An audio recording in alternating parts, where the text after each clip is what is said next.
Hi, I'm Todd Fisher, West Coast Technical Supervisor. And on today's tip of the month, we're going to be learning how to clean the filters on the MPE models. If you have an MPE-A model, you're going to have two filters. One filter located on the cold water inlet, and the second one located just right of the recirculation. And if you have an MPE-S model, you're only going to have one filter located on the cold water inlet. To perform this maintenance, follow these steps. Step 1. Power off the unit by pressing and holding the power button on the front panel. Step 2.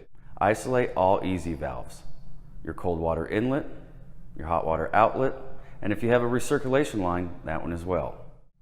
Step 3. Using a pair of channel locks, remove filters and drain the unit.